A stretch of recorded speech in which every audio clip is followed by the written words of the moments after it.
Bom, boa tarde a todos. Então, agora nós vamos passar a essa mesa, que é uma mesa que pretende, então, fazer aí uma síntese dessa... Nós fizemos aqui uma intensificação do trabalho, né?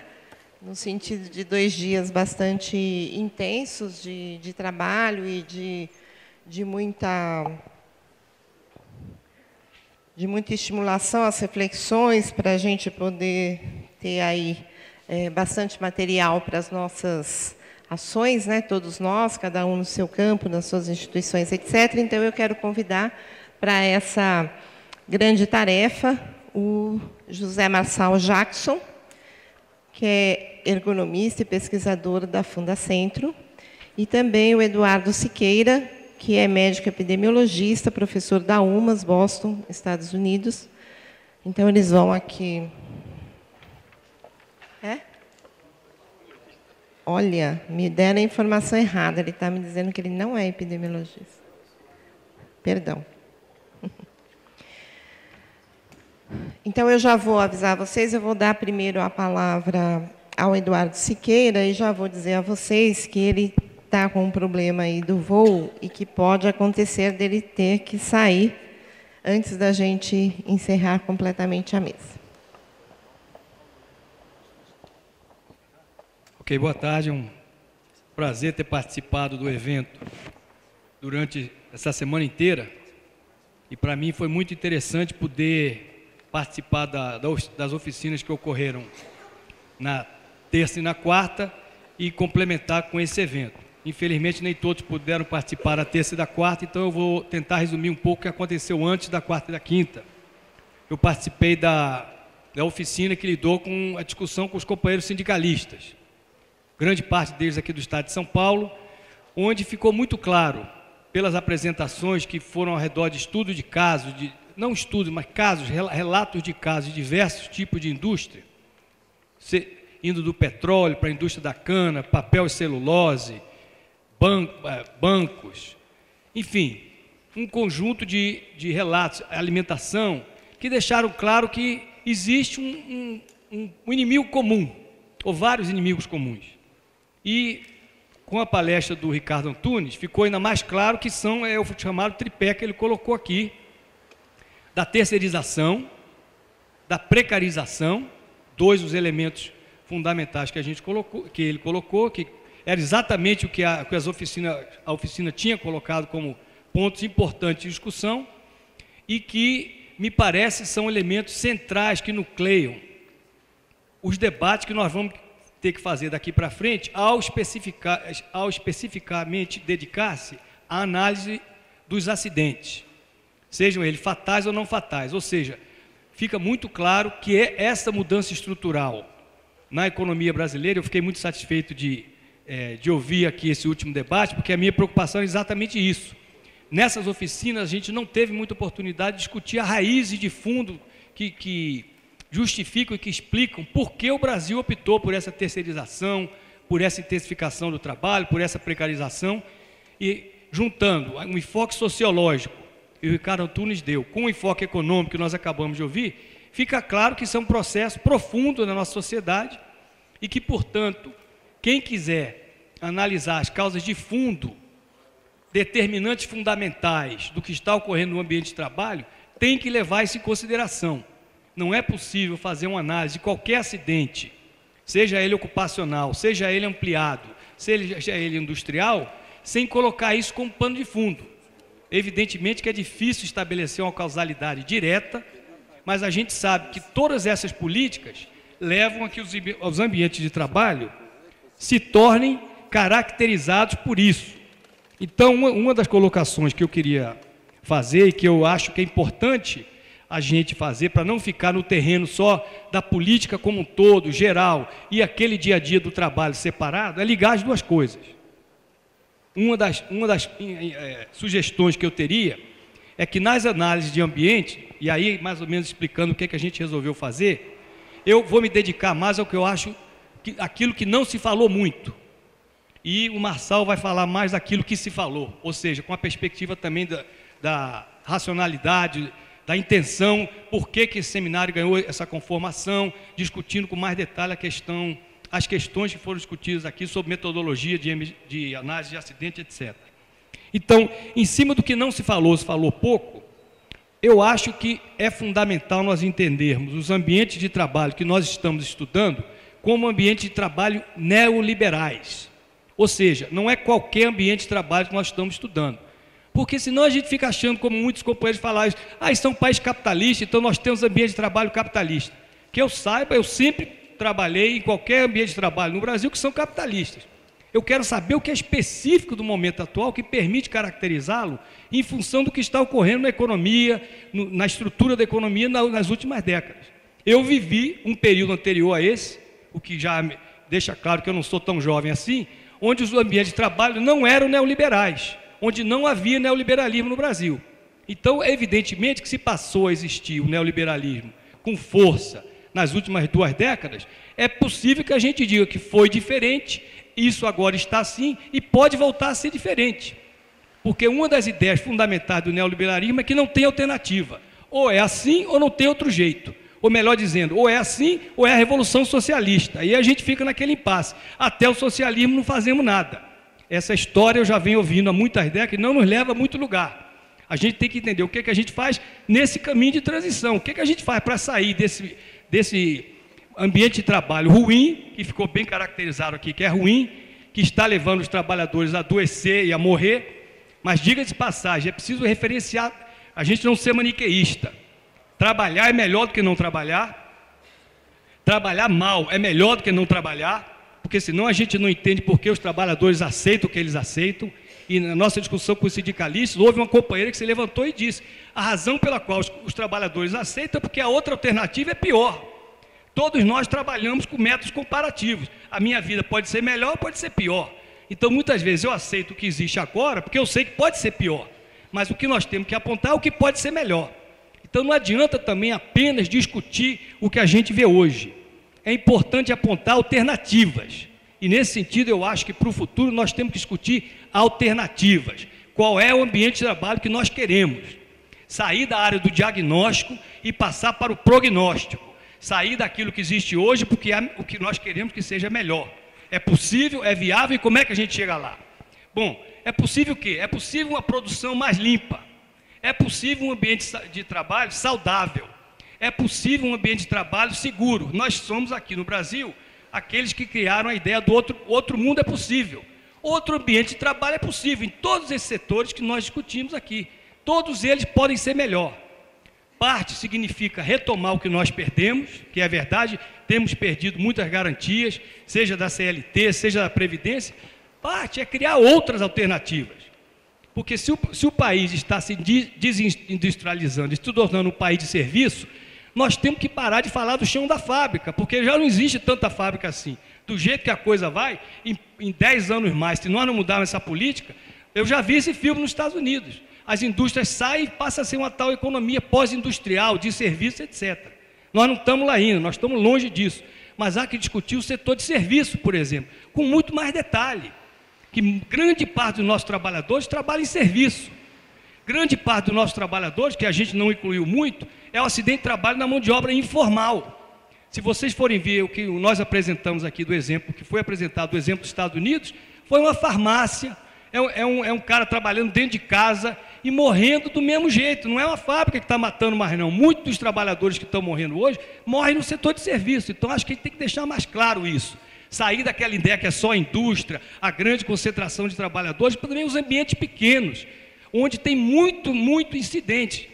A outra coisa que ficou bastante claro aqui no debate, a separação, se há tanta terceirização, existe desigualdade no nosso ambiente de trabalho. Os trabalhadores permanentes não têm as mesmas condições de trabalho, de segurança e saúde que os precarizados. E qualquer indústria onde se faça uma comparação entre os precarizados e os permanentes, se nota que os precarizados, os terceirizados, têm um nível de segurança e saúde pior, morrem mais, adoecem mais, não têm o mesmo tipo de respaldo do Estado, etc. Então, o que eu estou apontando é não tratar o nosso trabalhador como um ente abstrato. Ele tem cor, ele tem raça, ele tem idade, ele tem gênero. Nós temos que nos entender que dentro da nossa chamada classe trabalhadora, nós não somos todos iguais. Tem trabalhadores que estão em melhor situação que outros. E isso pode nos levar, inclusive, a gerar prioridades. Qual é o setor da economia que nós vamos enfocar para fazer as tais análises? Porque ele é pior. E, além disso, a outra coisa que ficou claro para mim é que quando a gente caracteriza o ambiente de trabalho como neoliberal, é exatamente isso que a gente percebe, porque o neoliberalismo, ele reforça as desigualdades. E outra coisa que a gente não falou muito, mas para fazer a análise do ambiente de trabalho do jeito que a gente quer, é preciso ter muito mais democracia no ambiente de trabalho. O neoliberalismo não vem aí à toa, ele vem também para destruir os sindicatos, destruir a solidariedade dos trabalhadores, aumentar a competição interna dos trabalhadores, o que leva a mais desigualdade. Eu faço melhor do que você, você perde e eu ganho. Isso leva a maiores desigualdades entre nós. Isso tem que ser levado com uma cultura que está sendo gerada pelo neoliberalismo no ambiente de trabalho. Então, eu acho que são aspectos que eu considero que a gente deveria incluir em discussões mais para frente sobre as intervenções que a gente precisa fazer. Então, um dos pontos que alguns comentaram comigo, que eu acho que a gente tem que colocar mais na pauta, é discutir não somente o diagnóstico que a gente está fazendo e tentando melhorar, mudar a metodologia, que eu estou de pleno acordo, sair da culpabilização, sair do nível individual, do nível imediato para o nível mais acima, no andar de cima, como alguém falou, caracterizar o papel de todos os andares, eu diria de cima, do médio, do baixo, na causalidade do que a gente está querendo estudar, para o que a gente está querendo explicar, e passar para a alternativa. E para passar para a alternativa, nós temos que discutir as intervenções possíveis e factíveis, estudá-las melhor, trazer muito mais as experiências de quem fez a vigilância, detectou o problema e fez algo para mudar. E nesse tentar fazer algo para mudar, discutir o que funciona melhor, o que funciona pior. Então, baseado nisso, uma das coisas que eu acho que a gente, no Brasil, aí vai parecer até um pouco de arrogância, mas não é. Eu já moro nos Estados Unidos há mais de 20 anos, venho ao Brasil com frequência, eu sei daquilo que se fala e daquilo que não se fala. Muitas vezes aquilo que não se fala é porque não se ouviu ainda. Muitas vezes aquilo que não se fala é porque parece que é coisa do primeiro mundo que não dá para fazer aqui.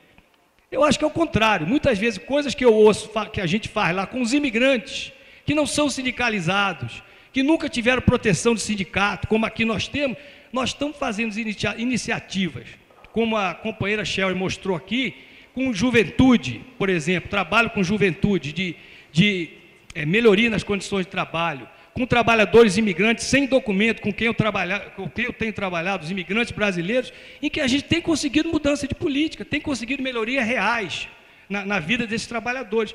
Se é possível fazer lá, por que não é possível fazer aqui? E aí, qual é o gancho que eu estou fazendo com isso? A nossa mão de obra informal.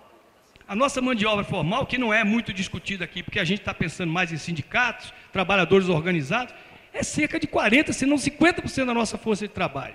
Como é que nós vamos trabalhar com essa população para melhorar as condições de trabalho deles? Os camelôs, os trabalhadores de rua, aqueles que não sabem nem onde vai trabalhar, como é que a gente organiza esse grupo para poder fazer um trabalho de prevenção? Então, eu diria que isso é mais uma discussão que a gente tem que ter. Eu acho que já existem experiências, a experiência que eu tenho é trabalhar com grupos de comunidade, as chamadas ONGs aqui, parcerias de pesquisa, de avaliação desses acidentes, para poder criar mudanças. E aí uma das coisas que eu acho que era fundamental, com essa perspectiva, que eu acho que também aprendi a fazer isso nos Estados Unidos, com os imigrantes brasileiros, é que o trabalhador, quando vai para casa, não deixa de ser trabalhador. Então, eu me recuso a me concentrar apenas no ambiente de trabalho. Eu fiz trabalho com um trabalhador brasileiro, na igreja, no bairro, onde for possível, onde houver agregação de trabalhadores, nós temos que estar ali. E a avaliação do que ocorre no ambiente de trabalho não pode se limitar apenas ao que ocorre no ambiente de trabalho. Muitas vezes, a causa fundamental que o trabalhador se comportou, se falou aqui, análise da atividade, não é apenas a atividade dentro do ambiente de trabalho, são as 24 horas. Então, a ideia das 24 horas, de pensar o trabalhador com as 24 horas, e aí incluir nessa discussão o que a gente chamado estilo de vida. Nós temos que lidar com problemas que a gente vê no ambiente de trabalho, que não são necessariamente ocupacionais, mas que são saúde do trabalhador. Então, a visão hoje que a gente está trabalhando nos Estados Unidos é a visão total, integração total. Eu estou preocupado com o trabalhador, com a pressão dele, com o diabetes dele, com a obesidade dele, com qualquer problema de saúde que ele tenha e o vínculo com as suas condições de trabalho. Não é apenas se é queda da escada, não é apenas se é choque elétrico, não é apenas se é exposição aos químicos, não é apenas se é movimento repetitivo. É o conjunto, porque no neoliberalismo, a política empresarial é pensar o trabalhador 24 horas por dia. É isso que nós já estamos verificando em tudo quanto é lugar do mundo. O cara é monitorado 24 horas por dia, você tem que prestar conta de onde você está 24 horas por dia.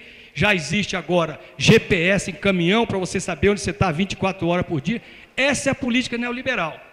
E por outro lado, do nosso ponto de vista, para entender cientificamente o que ocorre com o trabalhador, não posso pensar nas 8 só. Porque antes disso tem o transporte para o trabalho, tem a volta para casa e tem a vida em casa. E tem a falta de lazer no bairro, e tem os estresses que o trabalhador vive na sua vida diária, que eu acho que a gente precisa resgatar. Não é nenhuma novidade, já foi assim no passado, por algum motivo. A gente, pelas disciplinas técnicas, acaba estreitando o que a vida não estreita e acaba, portanto, vendo o trabalhador de uma maneira reduzida, positivista. Nós que somos contra o positivismo, não podemos usar a perspectiva do trabalhador positivista, ou seja, ele sai do trabalho, ele não é mais trabalhador, ele é outra pessoa, ele é cidadão, mas não é trabalhador. E não é assim que a vida, não é assim a visão científica do trabalhador. Ele é trabalhador 24 horas por dia e, portanto, se nós quisermos entender o que ocorre com ele no trabalho, temos que pensar o que ocorre com ele nas 24, o que ocorre antes e o que ocorre depois.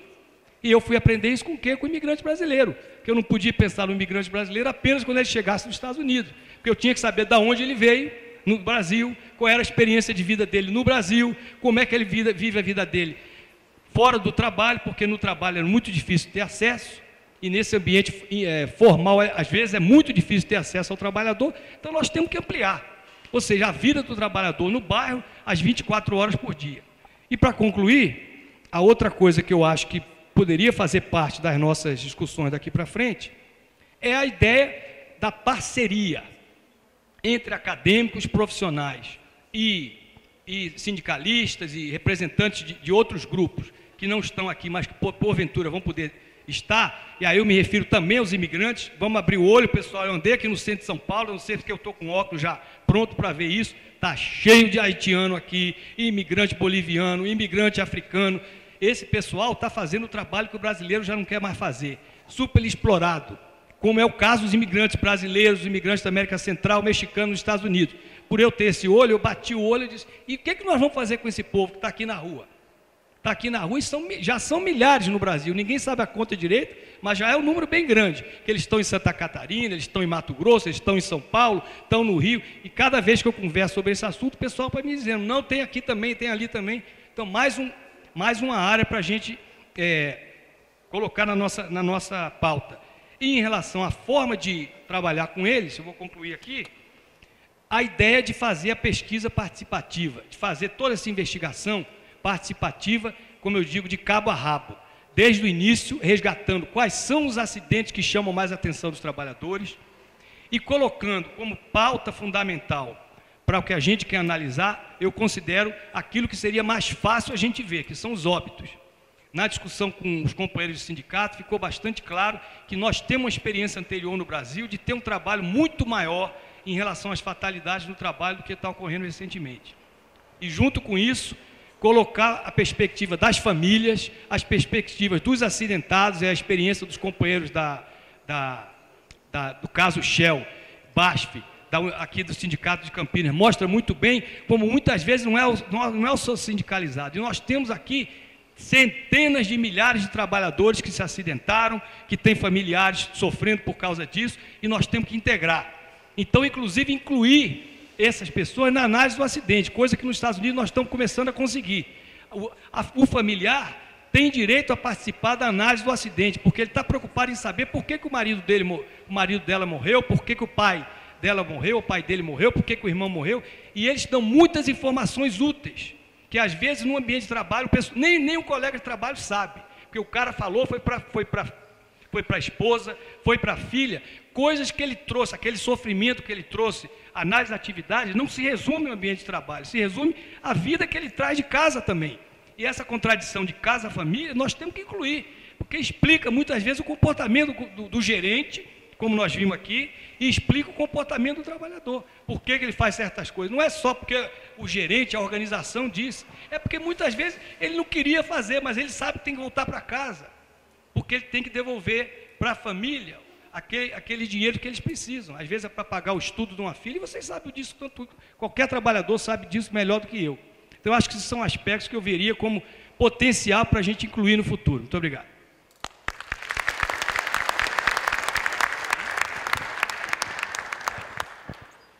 Por favor, você pode colocar a apresentação só para eu situar ali?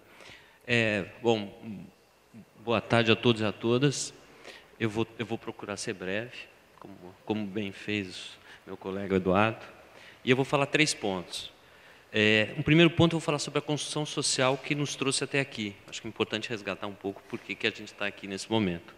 Depois, eu vou falar um pouco sobre fazer um certo debate em torno dos conhecimentos que a gente discutiu aqui, e que eu acho fundamental fazer esse debate em torno deles, porque eles são necessariamente voltados para a ação, né? Porque isso parece uma questão, para mim, essencial, porque parece ter ainda um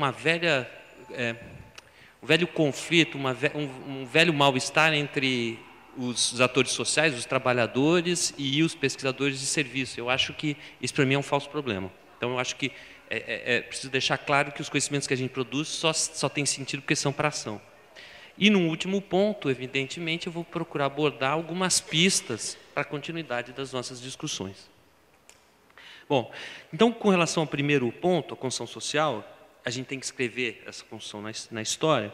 Eu diria que elas vêm do encontro de 2 pessoas, mas 2 grupos que estão sentados lado a lado, o Ying e o Yang. Um que veio do serviço, o Rodolfo, o Wildeberto, que veio da pesquisa. Os 2 tinham em comum o interesse pelo problema dos acidentes do trabalho. Do encontro dessas perspectivas, um que tinha que lidar no dia a dia num serviço com um grupo de outras pessoas, com a Mara, com a Ecleia, com a Ângela um tempo, com a Renata e outros, Marquinho, Alessandro, não vou falar todos os nomes, era necessário ter conhecimentos melhores para mudar aquela situação, conhecimentos, métodos, saber fazer. Portanto, o conhecimento não é um devaneio, uma curiosidade acadêmica, era uma necessidade para agir, para mudar uma realidade. Por outro lado, se tinha um pesquisador que veio com uma outra tradição da medicina, numa outra perspectiva, que passa a estudar os acidentes, junto com outros colegas, Francisco Lima, que acabou de ir embora, por exemplo, e sabia que não havia sentido nenhum estudar os acidentes do trabalho só para publicar artigos acadêmicos, que a gente também tem que publicar, e publicou. O Wildeberto Muniz circulou em vários espaços, no Ministério do Trabalho, nos serviços, e aí eu acho que surge a ideia desse fórum. Ou seja, esse fórum, o objetivo principal é tornar possível uma reflexão, uma atualização, a produção do dissenso, como disse Francisco Lima, em torno dessa questão. Mais do que isso, é preciso que a gente tenha, então, uma construção social que nos leve para a mudança. Então, eu acho que esse encontro aqui é fundamental. E eu quero até fazer uma crítica à minha instituição, que acho que está fazendo 40 anos por aí, né, a Fundacentro.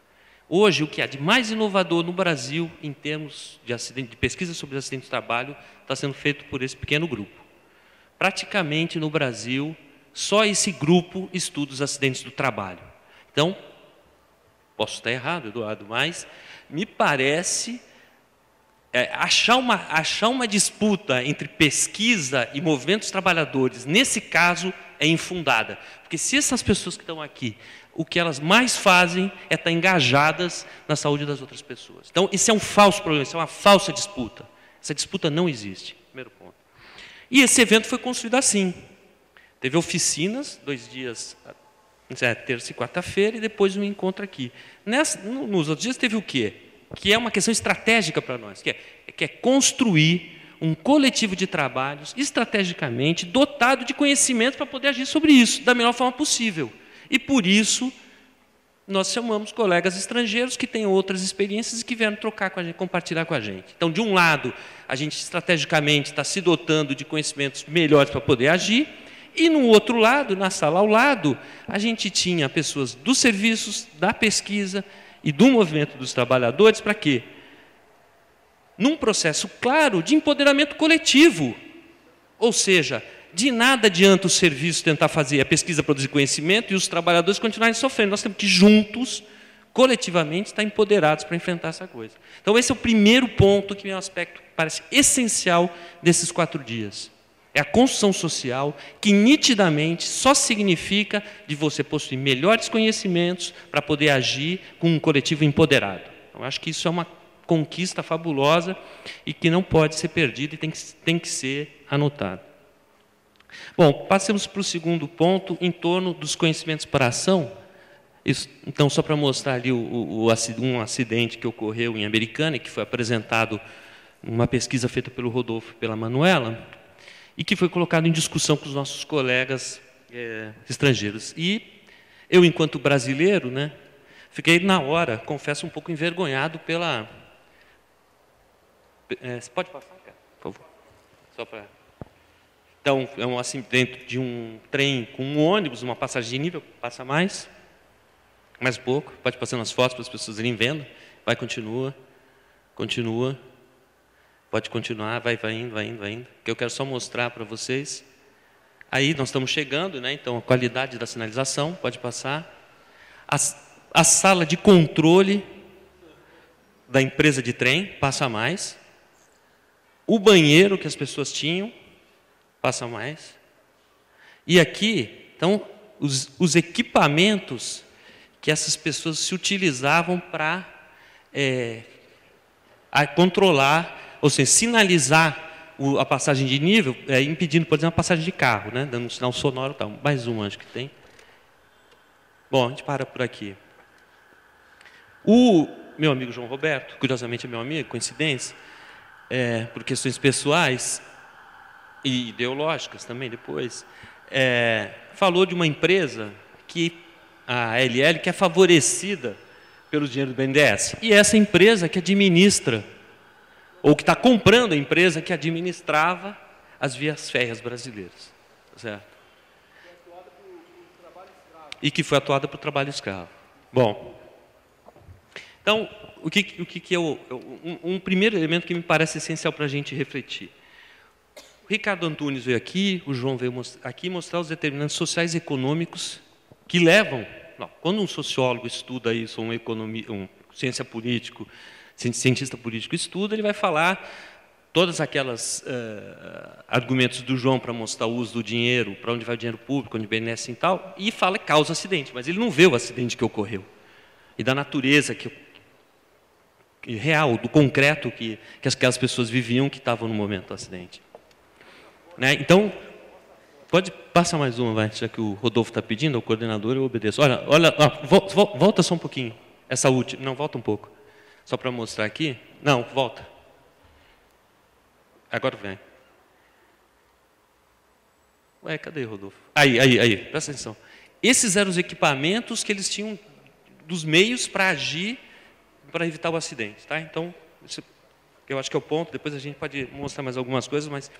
Agora, o que me parece essencial é que, se de um lado nós temos uma leitura de determinantes socioeconômicos gerando acidentes, mas sem entender muito o que são os acidentes, não sei nem se o João já viu algum acidente, ou uma análise de acidente, mas o que me parece, que eu acho que é essencial que a gente viu nesses dias, no meu entender, é que os acidentes são reveladores do estado das relações sociais.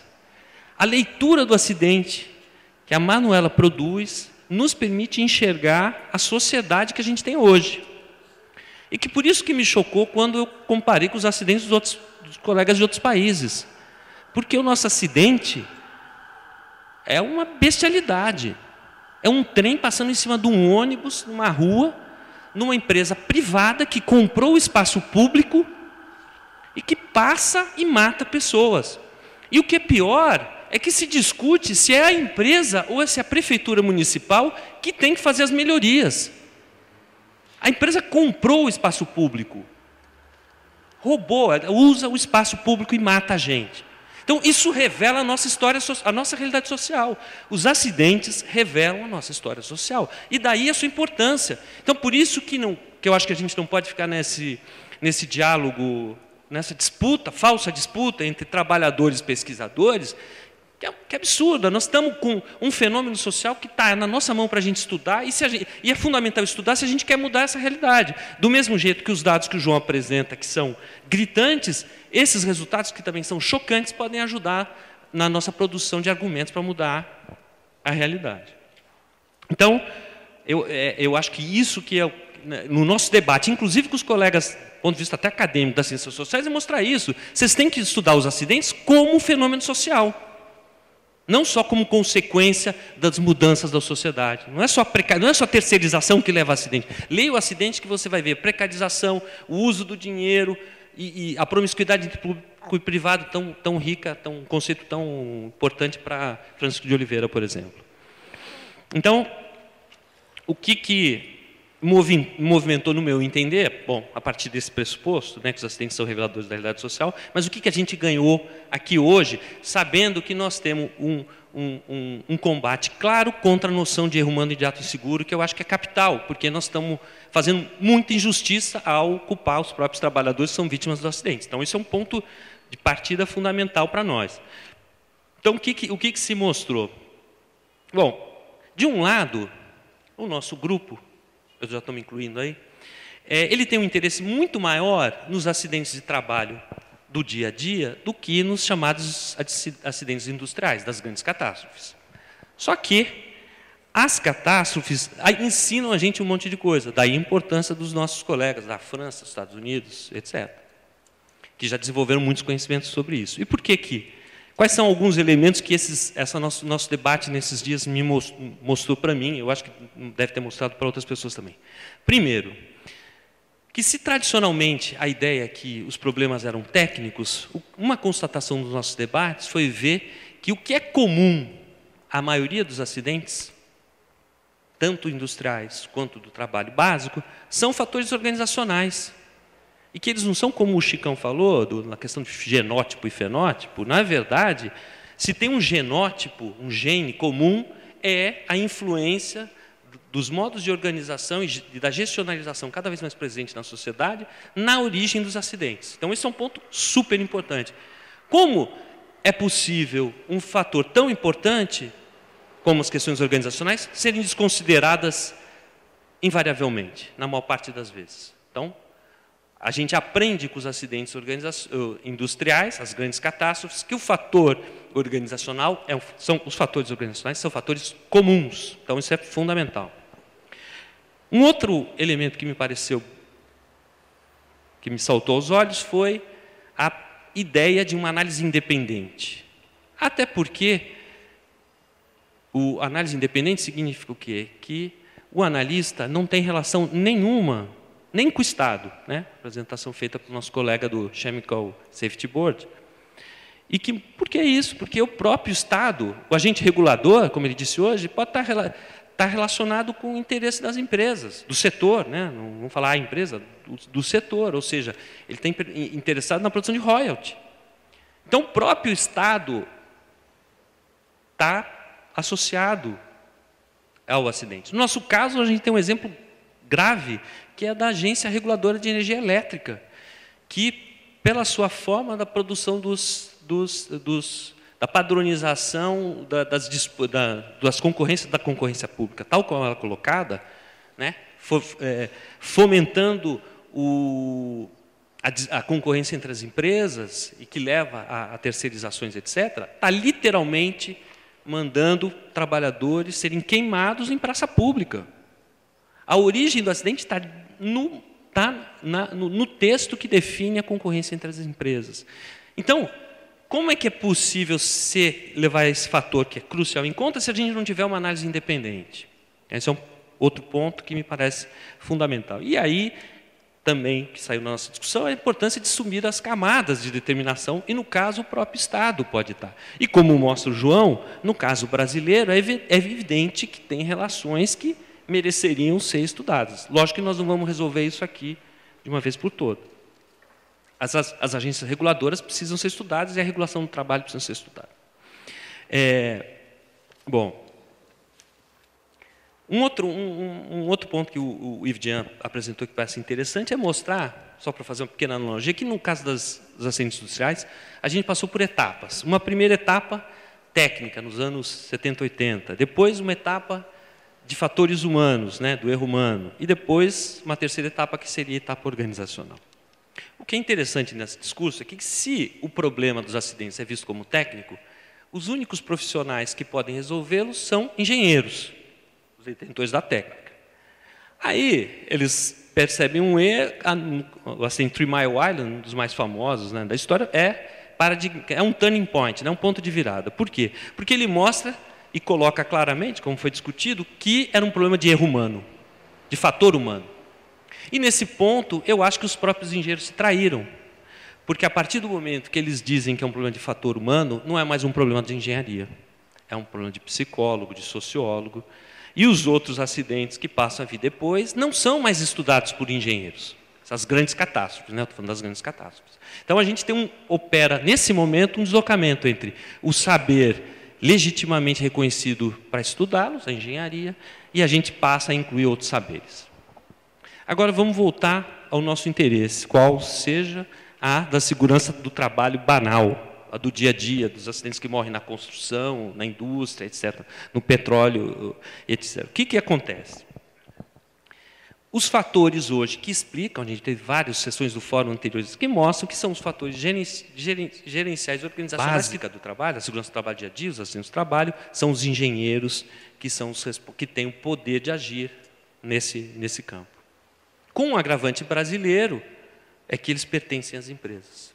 Ou seja, eles não têm qualquer independência. Assim, eu acho que a gente pode, já quase terminando, colocar algumas pistas para discussão. Eu acho que é muito mais importante, a gente faz sugestões até para os próximos eventos, né? Mas o que é importante é que, como disse o Chicão, que a gente tenha um espaço para a produção do dissenso, né? Ou seja, lembrar, os nossos conhecimentos, as nossas discussões, elas têm que servir para fazer política. Não tem outro espaço que não seja o espaço de política, né? No sentido que diz Rancière, ou seja, política é direito de fala daqueles que têm menor parte na sociedade. Então, a gente precisa... E a proposta do fórum ela é diferenciada porque, como eu disse antes, para mim, é um processo coletivo de empoderamento, né? Nós não estamos só... Nós estamos participando nesse processo, num empoderamento coletivo entre serviços, pesquisa e trabalhadores, para mudar essa realidade que é péssima para o nosso país.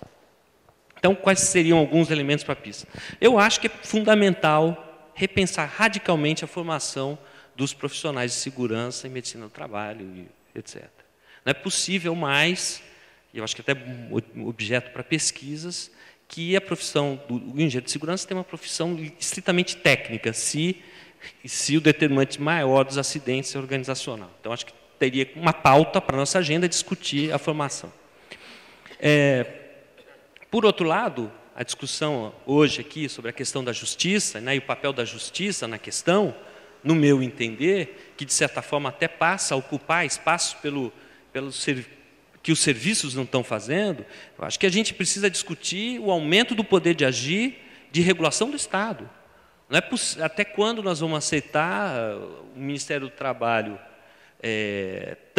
um funcionamento tão precário, sem recursos, sem pessoas, a pesquisa, a Fundacentro, um orçamento ridículo, sem pesquisadores, sem recursos. E é lógico que, num certo modelo de Estado, não dá para aguentar mais o patrimonialismo nessas instituições, né? Quem pôde assistir à apresentação inaugural, no primeiro dia, a apresentação aqui, sente um pouco quais são as influências do patrimonialismo na vida dos trabalhadores públicos. Eu não vou comentar em detalhes, mas porque são questões polêmicas, mas é importante pensar que nós temos que repensar o poder de agir, mudando o modelo e agindo sobre o patrimonialismo. Depois, a gente tem que refletir, aqui foi muito pouco discutido, sobre o processo de produção de normas. As normas regulamentadoras hoje no Brasil têm sido propostas pelos empresários. Se ainda tem algum sindicalista ali, seria interessante discutir isso. As duas últimas normas, tanto, algumas, né, outras não, mas as sobre o supermercado, não, em particular, a norma sobre atividades em teleatendimento foram propostas pelo empresariado. Me parece que com o intuito de controlar o poder de agir dos agentes de Estado. Vamos fazer normas para aqueles. Então, de certa forma, o tripartismo brasileiro deveria entrar na pauta. Rodolfo, tem que entrar na pauta. Como a pessoa que faz mal ao outro discute uma norma onde define-se o limite até que ponto ele pode fazer mal. Eu acho, para mim, isso é uma aberração. Então, acho que o processo de norma tem que entrar. E, nesse sentido, eu acho que um aspecto que a gente tem batido muito é o papel dos serviços, né, especializados e das profissões de segurança e na forma como eles estão regulamentados. Na forma que está, eles vão continuar a produzir e a manter a hegemonia do ato inseguro. Certo? Então, eu encerro por aqui, agradeço a oportunidade e espero que a gente possa debater um pouquinho.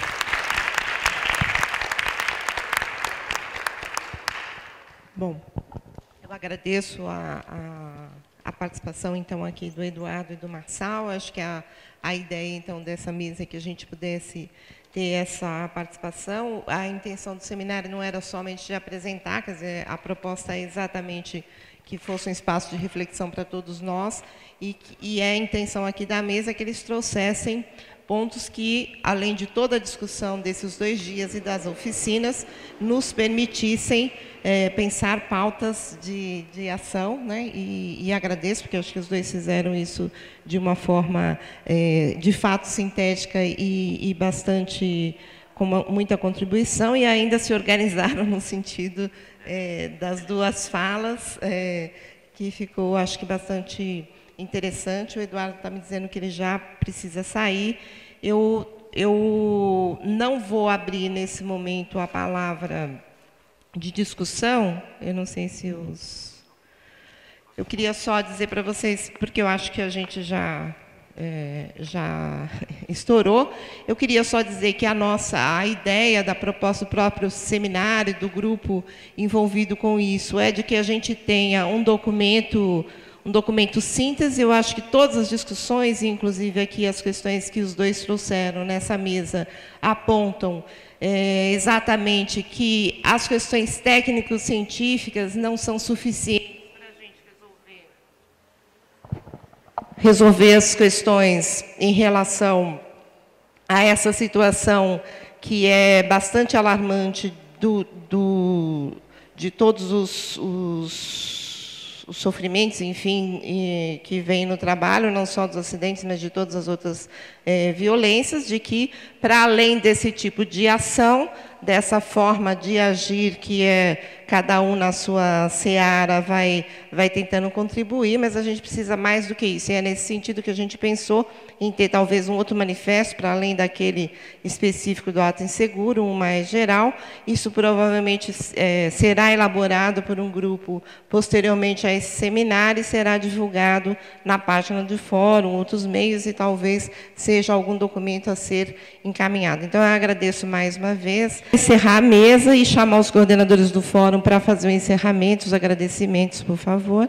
E daí a gente canta parabéns para o Paraíba, que fez 58 anos. Contei. Obrigada a todos.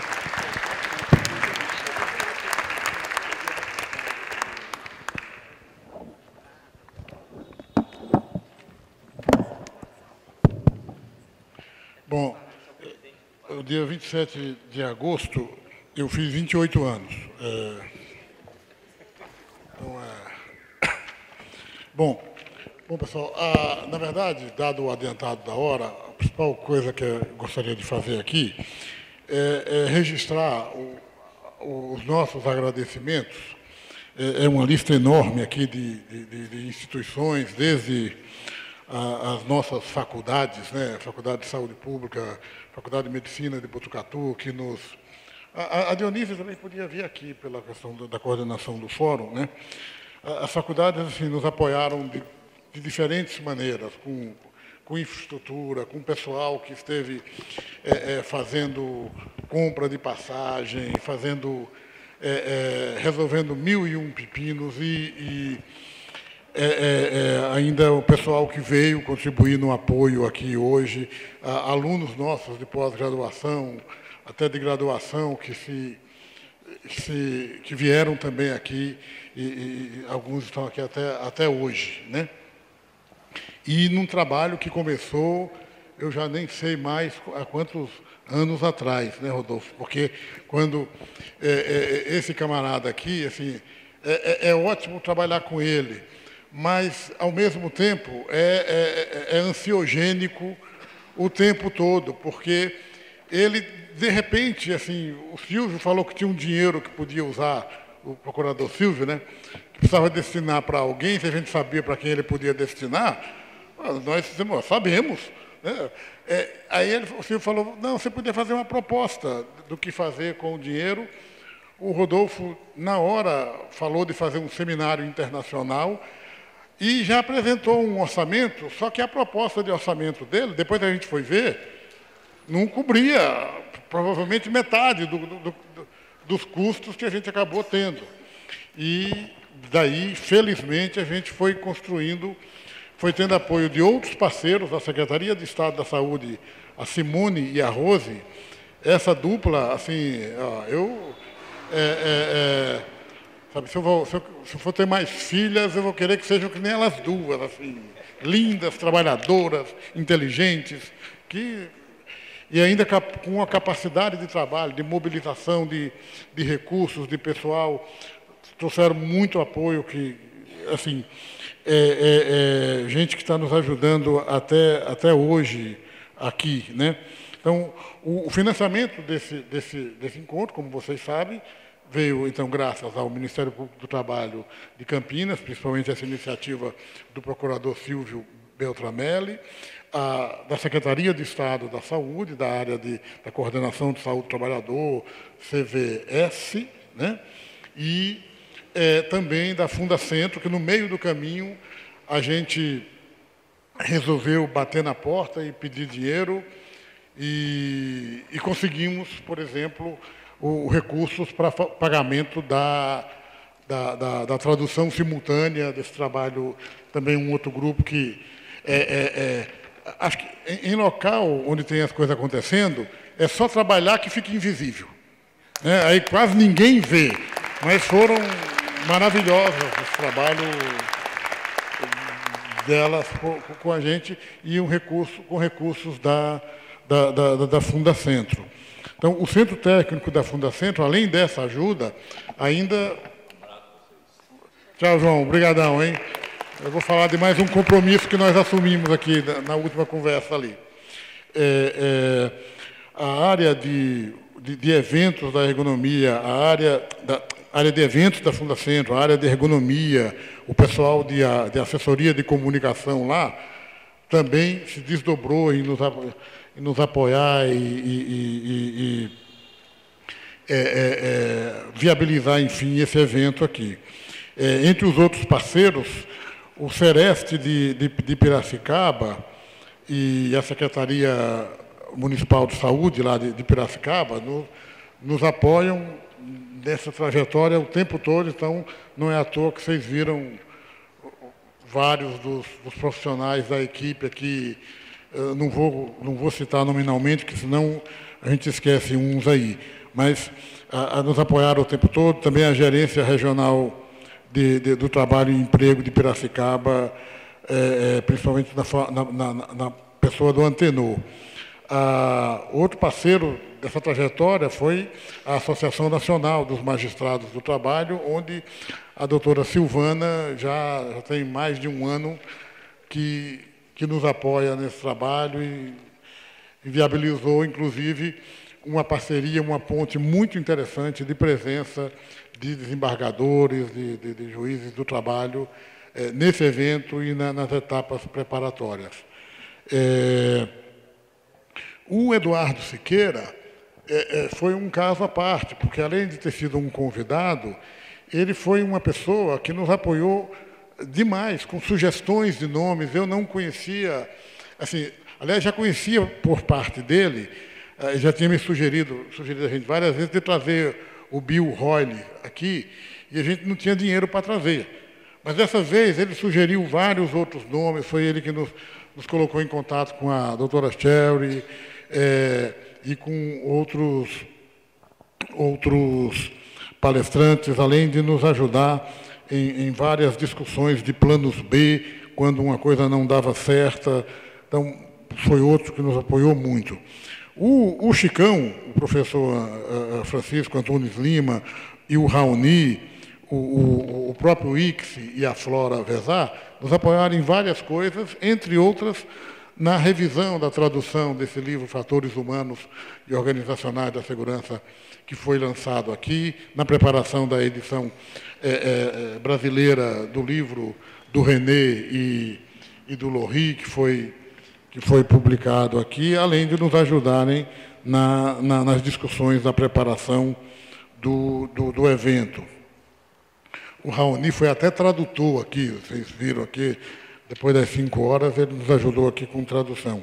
A FAPESP é uma outra agência de financiamento que, pelo apoio ao projeto de pesquisa temática, que foi outro gesto de coragem do Rodolfo, vamos pedir o dinheiro. A gente tremia nas bases, mas, de novo, deu certo. O DIEESE nos apoiou em vários momentos aqui, inclusive na organização de algumas, da oficina sindical, mesmo dessa mesa de hoje, né? O Observatório de Saúde do Trabalhador, os organizadores das oficinas, em particular a oficina sindical, que teve o pomposo nome de Cenários e Desafios Atuais da Saúde do Trabalhador no Brasil, construindo agendas comuns de enfrentamento. E aqui eu vou citar a Mara Takahashi, a Maria Maeno, o Alessandro Nunes, a Cristiane Queiroz e a Ecléa Bravo, que foram bravíssimas, todas. Né? E agradecer muitíssimo também a todos os nossos convidados nacionais e internacionais, a todos os participantes, pessoas que aceitaram vir aqui, assim, pela dedicação que têm com essa causa. Nós não remuneramos nenhum dos participantes para estarem aqui. Então, é preciso que se tenha esse registro. Então, muito obrigado a todos, convidados internacionais e nacionais. E, por fim, também o Rodolfo lembrou aqui algumas pessoas dessa equipe de apoio da Sandra Donatelli, Manuela Reis, Sandra Cavalcante, pelo acompanhamento, planejamento das atividades, até das atividades culturais dos convidados, que a gente descobriu que a gente devia pensar em fazer alguma coisa nesse sentido depois, e elas ajudaram muito nesse sentido. E, por fim, a equipe da Rede Ninja, que não só nos apoiaram no trabalho aqui a gente viabilizou na última hora a transmissão ao vivo desse evento, a gravação. Então, praticamente todas essas atividades já estão no canal YouTube da página e também na página Top TV, como que é? Post TV, né? O posttv.org. Então, já ficam disponibilizados para todos. Rodolfo, será que eu esqueci alguém? Acho que está bom. Eu não sei se alguém, né, talvez o Ives, alguém gostaria de fazer alguma menção sobre o encontro, porque a gente está dando um certo feedback do que nós achamos, muita gente elogiando o evento, né? Não sei se ele gostaria, em nome dos outros convidados. Só mais um minutinho, uma informação. Bom, em relação a essa mesa de hoje aqui, o Alessandro está lembrando aqui, você não vai agradecer a Renata Wey, não? É verdade, a Renata Wey também estava nesse grupo aqui. Eu sabia que citar nome dá problema, né? Renata, desculpe, mas você mora no nosso coração. Então, eu conversei com o João sobre...